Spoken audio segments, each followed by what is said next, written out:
could be of two types. Okay, two types means there could be some acute onset and which may be reversible. So that is acute reversible causes is called an acute renal failure. When I say reversible, most of them are reversible. Some of them have an acute severe onset that may cause permanent damage, or they may have a slow insidious onset and cause a lot of damage to the kidney and called chronic renal failure. This term is no longer used now. We call it chronic kidney disease, CKD, nowadays. Okay, so these are the two types of renal failure. So we will try to confine ourselves to acute renal failure in our class today. Okay, so one question to all of you, say suppose the kidneys are not working, what kind of problem do you anticipate? Can you type it in the chat box? What kind of problems you want to anticipate if the kidneys are not working? Okay, so oliguria, Abhijit says there could be decreased urine output. Then anyone else? Because with excretion, the water is going out in the urine. Okay, right? So electrolyte imbalance can happen. So when we say electrolyte imbalance, the kidneys are into excreting electrolytes and also conserving electrolytes. So both kind of electrolyte imbalances can happen. The electrolyte primarily we conserve is sodium, and electrolyte primarily we excrete is potassium. So therefore the electrolyte that primarily we conserve through kidney would be sodium, and it will lead to hyponatremia most of the situations, whereas potassium is the one that we usually excrete, and if we are not excreting it, then that will lead to hyperkalemia. Okay, now what about anemia? Will there be anemia in acute renal failure? What do you think? Yes, no? No. You can type in Y and N. How many of you think there will be an anemia in acute renal failure? Okay, no or yes? Okay, so see, why we are thinking of anemia is because the kidneys produce erythropoietin, and this erythropoietin is required for stimulating the red cell lines to be used. So this is important, right? But how much is the RBC's half-life or so lifespan? So it's 120 days. So if suppose there is a transient decrease in erythropoietin and that recovers within say 1 or 2 weeks, do you expect the hemoglobin to be affected? So suppose there is a transient decrease in erythropoietin production also for 1 or 2 weeks, will that affect your hemoglobin? The answer is obviously no, because the RBC that is already there will live for 120 days, that is 3 months. So therefore anemia is not a feature of acute renal failure per se, but it is a feature of chronic kidney disease. Okay, is that clear? Is that clear? So anemia is not a part of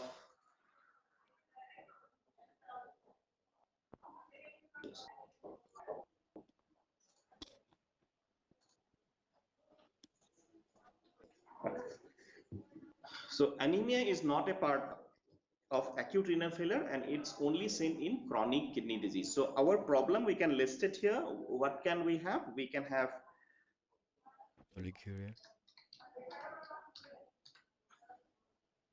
oliguria. So if we are not able to pass out enough urine, this will lead to fluid overload, right? Is that correct? Okay. Yeah. Now electrolyte imbalances.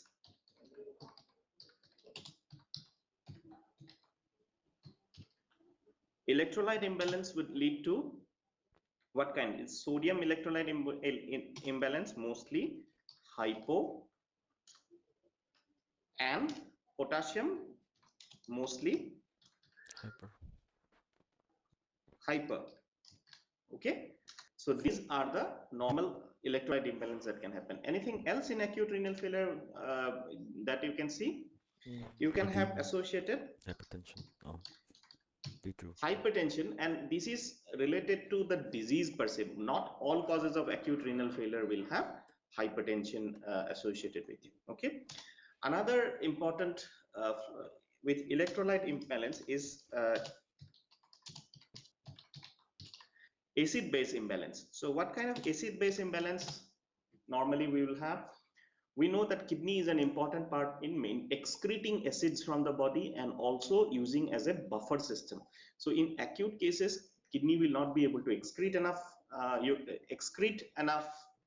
acid, or it will not be able to act as a buffer system. Okay, so therefore this will lead to acidosis. So that is another important part that we can have in the situation. Okay, and because of the various waste product that gets emitted in the body, that get accumulated in the body, you can have various features or various effect into the organs that are collectively named as uremia. Okay, so there can be uremia, collective collective affection of the various parts, organs of the body, and most important of these two are the brain, where you will have decrease in sensorium or consciousness or seizures, and in the heart, where you can have you can have dysfunction in terms of increased cardiac output, or you can have pericarditis. So these could be features in the heart. So these are the features, in clinical features of acute renal failure. Let's recapitulate it once again. We will have oliguria that will lead to fluid overload. We will have electrolyte imbalance, especially in sodium. We will have hyponatremia. In potassium, we will have usually hypernatremia. Then acid-base imbalances will lead to acidosis, and there may be hypertension associated, that is again disease specific, and there could be uremic features, that is because of accumulation of nitrogenous waste in the body that leads to brain and heart dysfunction. Okay, now 2-3 points you need to remember here. Say oliguria. Oliguria is a common feature of acute kidney injury, but not an universal feature. Okay, so please remember, this is not universal. Now, electrolyte not universal, that means you have two classes of kidney disease in terms of urine output. You can have oliguric acute renal failure or non-oliguric acute renal failure. Okay, so oliguria is not a universal finding. Okay, similarly goes for electrolyte imbalances. These are usual, but you will not find in all the cases. Okay, acid-base balances, mostly you will find acidosis. Hypertension is again not universal. Okay, and uremic feature would be based on severity. Okay, is that clear?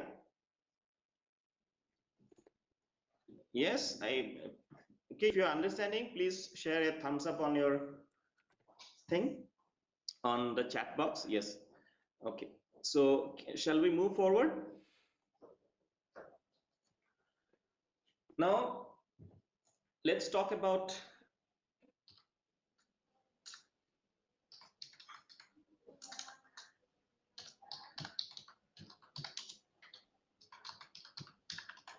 clinical features. So we have talked about those pathophysiology and what are the problems that can happen. So based on that, we will need to suspect acute renal failure in certain situations. So can you think of certain situations? You can note down in your own notebooks and see if we think similarly.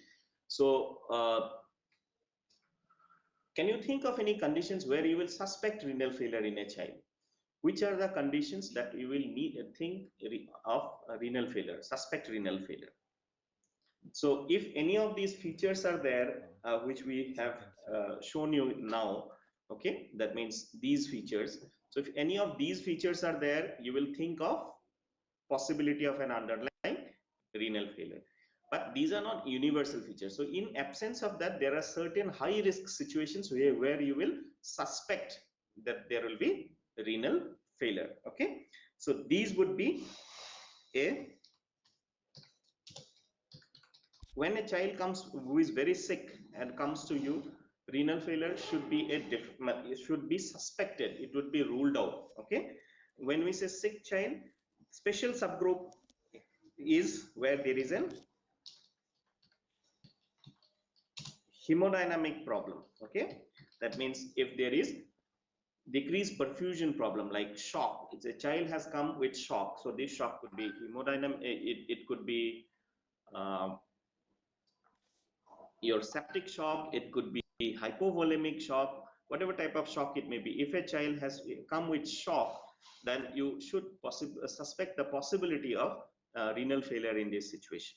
Okay, then if there is a history of nephrotoxic drugs, okay, so if there is a history of nephrotoxic drugs, so common nephrotoxic drugs, can you name a few? Say for example NSAIDs. Okay, NSAIDs are very well used, over the counter it is used. Okay, drugs like AC inhibitors, which are used in many renal conditions. Okay, so AC inhibitors could be nephrotoxic. Many antibiotics are there that are nephrotoxic. Say for example vancomycin, colistin, to name a few. So these are certain antibiotics that could be nephrotoxic. So if a child is on any nephrotoxic drugs, I missed a very important thing, gentamicin. Okay, so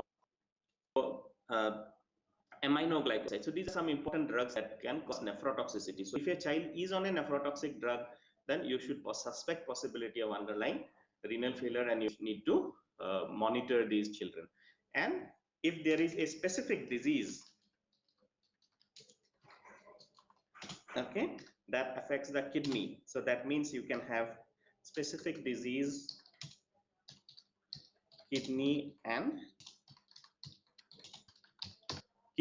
specific disease of kidney and urinary tract. So I'll say for example, if you have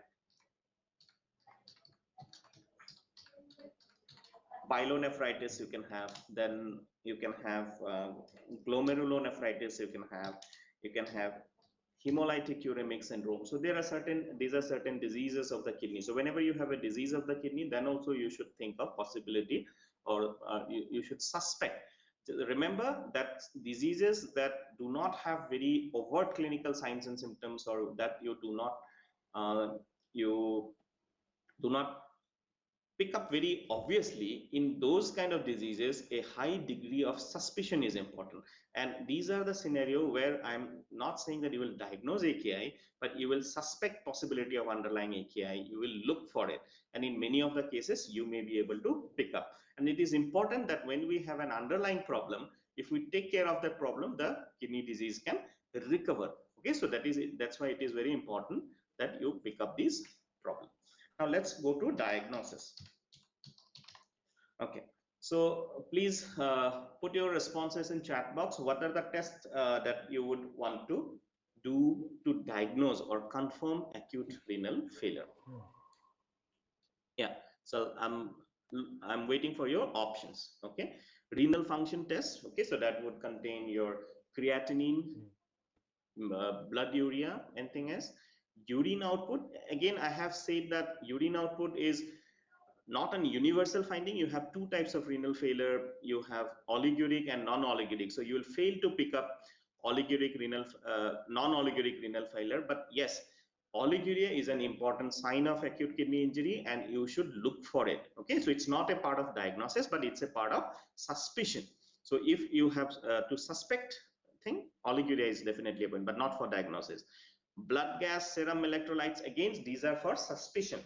These are signs and symptoms, but there are 100 other causes that can lead to ABG problem, that can lead to serum electrolytes problem. So these are not for diagnosis. Okay, ultrasound, correct. So by definition, renal failure, or now we don't call it renal failure, we call it acute kidney injury. Okay, because you can have problem in the glomerular filtration rate without the kidney actually failing to continue to maintain the homeostasis. So we call it acute kidney injury. Okay, and by definition, a acute kidney injury is GFR. So you practically need to measure glomerular filtration rate, and that is the only thing that is important for diagnosis. Okay, Now, how do you measure glomerular filtration rate? So there are various ways of doing it, and the most common way of doing it is serum creatinine based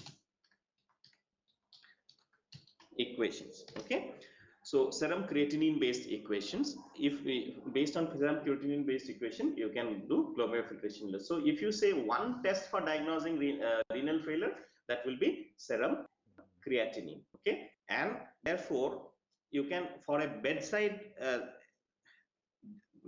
diagnosis, as per the acute kidney injury network criteria, you need to have a 0.3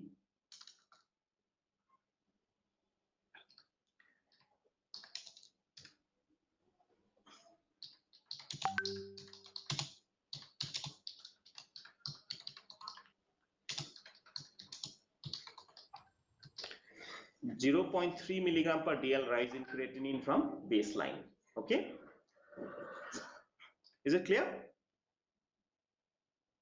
0.3 milligram. So let's take for an example one 4-year-old boy who was admitted with the hospital with acute gastroenteritis and had a creatinine level of 0.5 at admission.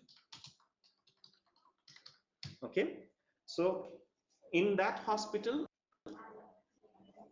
which may not be correct, but this child was started, he had fever, so the child was given ibuprofen for fever.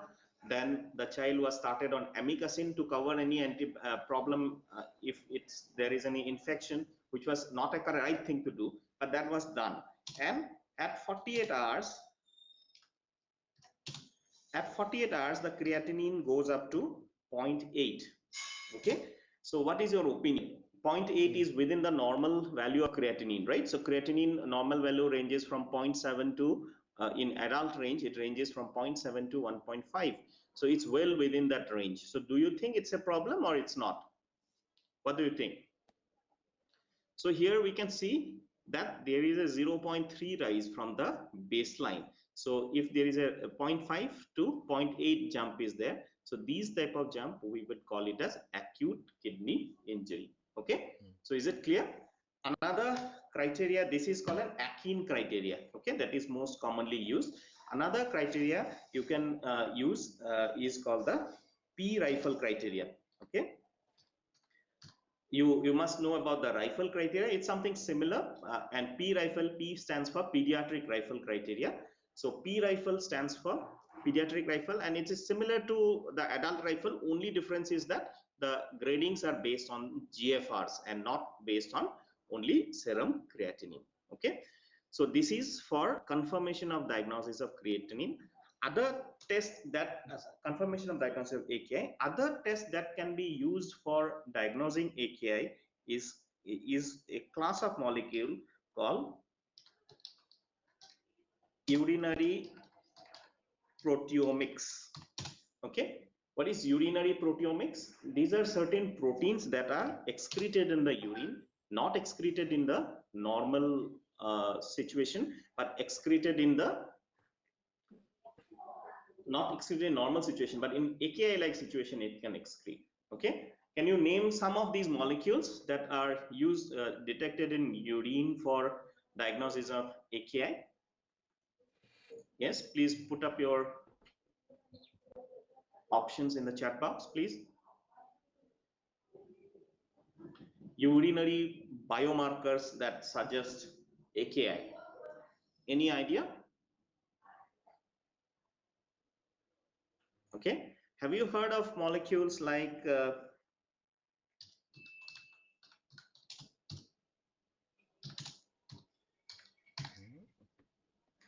have you heard of the molecules like this?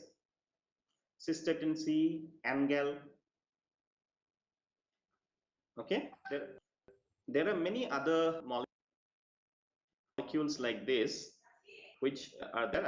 I am restricting myself to these two molecules only that are relatively commonly used, cystatin C and Angal. So these are also newer molecules that can be used to confirm or confirm the diagnosis of an AKI.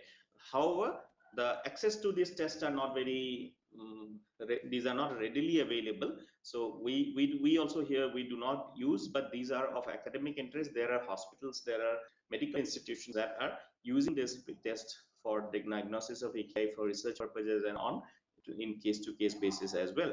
The disadvantage of using creatinine-based EGFR is that we know that the creatinine starts late in the course of a kidney injury. Say suppose if I do a nephrectomy on a person on bilateral, say suppose I am talking of a hypothetical scenario where we remove the kidneys of one person hypothetically, the creatinine will not rise in matter of hours.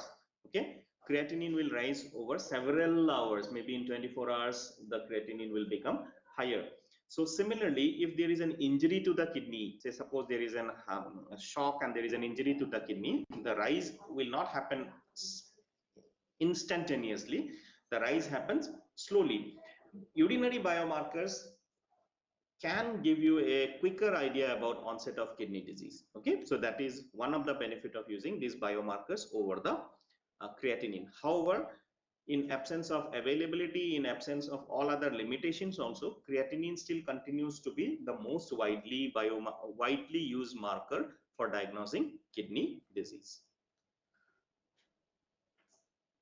Okay, now let's talk about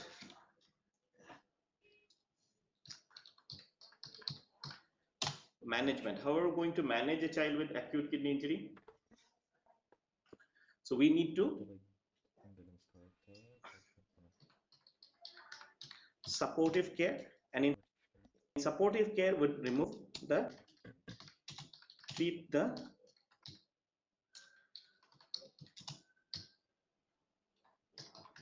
offending cause. So there will be some underlying or offending cause. Say for example, the child that we discussed, the 4-year-old presenting with diarrhea with shock.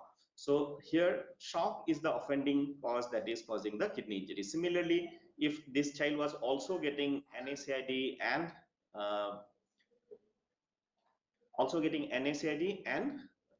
amyloglycoside, so these are also potential nephrotoxic drugs. So first thing is, if we have an underlying cause, then we will treat that underlying cause. So therefore, we would need to correct hypovolemia, look for any nephrotoxic drug or substances that the child may be getting, and withdraw it.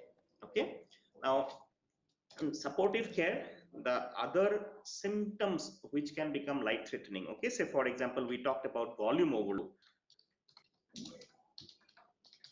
Okay, so when there is volume overload, the heart will not be able to pump anymore, it will get overloaded. So volume overload can be a problem, so we take care of it. So if before we develop volume overload, we need to prevent it, and therefore we need to, what is this bit?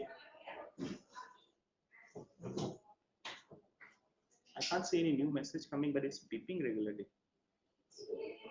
It's irritating. It's showing allow and reject. Huh? Is it showing allow and reject now? It's not showing anything. Right.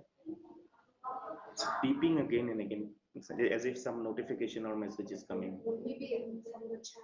It's not coming. It's the last chat from 15 minutes back, 9:35. Okay. Okay. Anyway, you can check it. Okay. So if there is any volume overload, maybe the next time you come, you can just pay attention. The notification comes, you can show me what is. Okay. So volume overload, we will want to restrict fluid.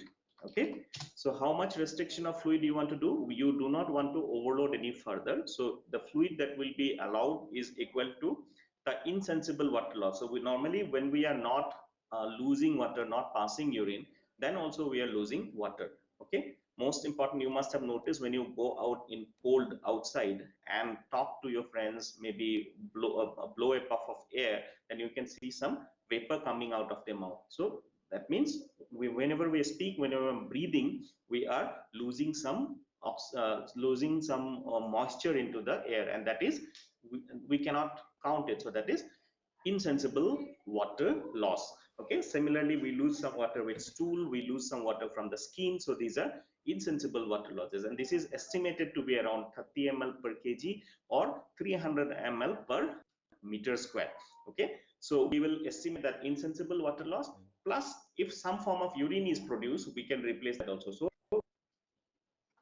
for a volume neutrality, the fluid that we need to give is restrict the fluid, and in the amount equal will be previous 24 hours urine output plus insensible water loss. Okay, so let's take an example. Say for example, a 10-year-old child has passed say 50 ml of urine. Okay, 10-year-old child has passed 50 ml of urine.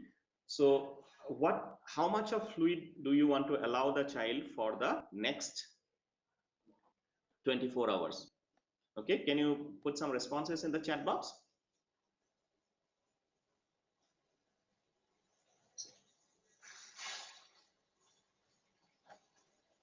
Okay, so let me help you out. So 50 ml, and if we put it around approximately, you can more accurate is to calculate with meter square, but let's take a 30 ml per kg. So 30 plus 10 is 100 ml, so 300 ml. So we can put at 350 ml plus 300 ml.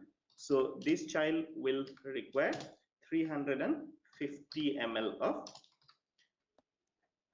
fluid to be given in the next 24 hours, right? So that is how you calculate how much to restrict the fluid. Now, what do we do if there is already fluid overload? Okay, so if patient is already overloaded with fluid, so now restricting fluid will not help. We will need to remove fluid. So how can you remove fluid from the body? Okay, one obvious answer that comes to your mind may be use a diuretic. What's your opinion? Can we use a diuretic? Diuretic will not work because diuretics act by working on the kidneys, and here the kidneys are not functioning, so diuretic will not work. So if there is oliguria and you want to increase fluid overload, then diuretic is not a good option. Okay, so we need to go for other forms of volume removal, and that is dialysis. Okay, so you can have hemodialysis or you can have peritoneal dialysis. Okay, so any form of dialysis you can use to remove hemodialysis or peritoneal dialysis. Similarly, this is about fluid overload. So similarly, we can have electrolyte imbalances.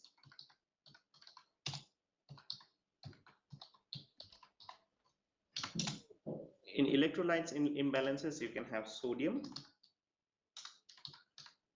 So you can have hyponatremia. This hyponatremia could be because of overload, what is described as dilutional hyponatremia. Okay, so in dilutional hyponatremia also, once you start restricting the fluid, as your fluid overload decreases, then the sodium level will start coming up. Okay, so you need not give more sodium to this in these situations, otherwise there will be more fluid overload. Okay, so either restricting fluid or going to dialysis will stabilize the sodium level.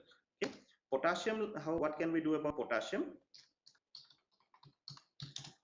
For potassium, what we can do is, first is prevent potassium overload. How do we prevent potassium overload? By making sure that the child doesn't take increased load of potassium. Okay, so say certain fluids contain potassium. Can you think of some IV fluid preparations that contains potassium? Yes.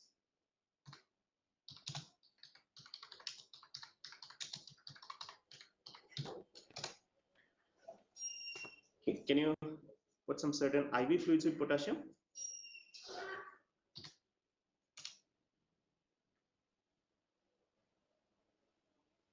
Okay, right. ORS contains potassium. Good. Then IV fluids. Okay, so you have Ringer's lactate that cause potassium. You can have Isolite P, the pediatric maintenance fluid. Yes, DNS doesn't cause potassium, doesn't have potassium. So Ringer's lactate, Isolite P, the pediatric maintenance fluid, ORS, these are certain fluid replacements that can contain potassium. So if there is renal failure, so you would want to avoid that. But we can use fluids like normal saline and Ringer's lactate. This does not contain potassium. So this is a way to prevent hyperkalemia in this situation. Okay, now suppose there is already hyperkalemia is there, then what will you do? So hyperkalemia first we prevent, okay, and then we have to treat in certain situation if it's already high. So how will you treat hyperkalemia?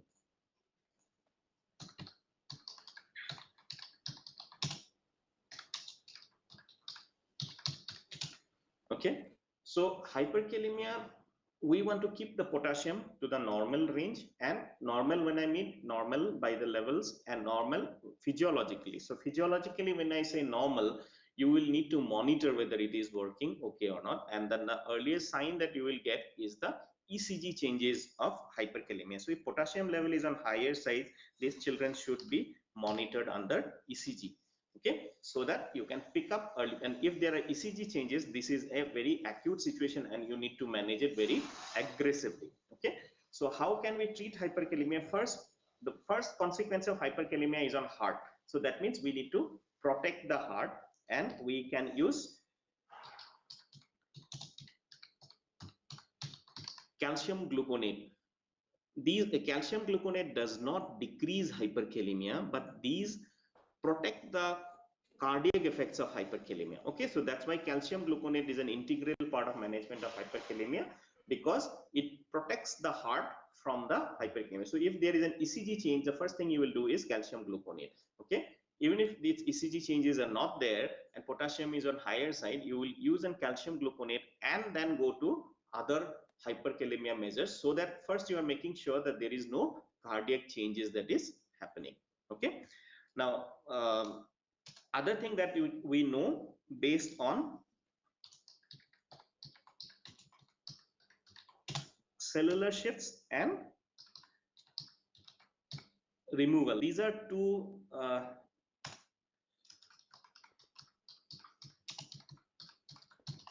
therapeutic options, okay, for principles for treating hyperkalemia. So what we can do is the potassium that is inside in the outside in the blood, we do something to push the potassium inside of the blood. So once we push the potassium inside of the blood, then the levels in the blood will inside of the cells, then level of the blood will come down. Okay, is it clear? Okay, so you have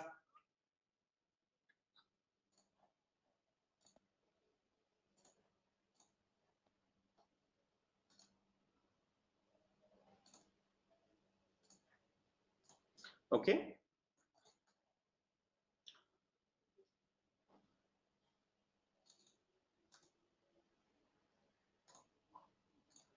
Suppose this red box is blood and this is the cell. So you have more potassium in the blood. Okay.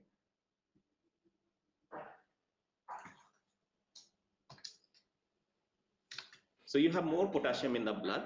So now what do you want to do? You want to move this potassium from the blood to the cell. Okay. So this is could be one strategy to decrease the potassium level in the blood. Okay. And what are the drugs that can be used for that?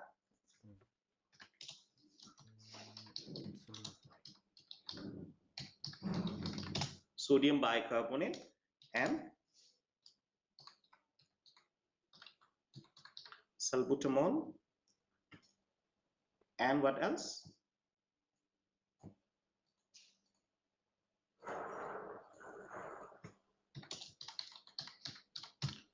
And insulin. Sodium bicarbonate, salbutamol, and insulin. These are three drugs that can be used. So sodium bicarbonate will decrease the pH, elevate the pH of the blood, and we know that alkalosis causes potassium shift inside the cell, so that will cause shift and there will be decrease in potassium. Salbutamol, hypokalemia is a side effect because it pushes salbutamol and insulin both, the potassium goes down, but with insulin the blood sugar will also goes down, so therefore we use insulin with glucose. Okay, so this is for these can cause acute shifts. For removal, there are two strategies. We can use dialysis or we can use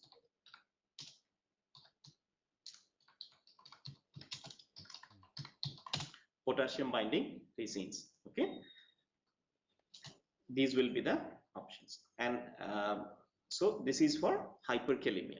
Okay, for uremia,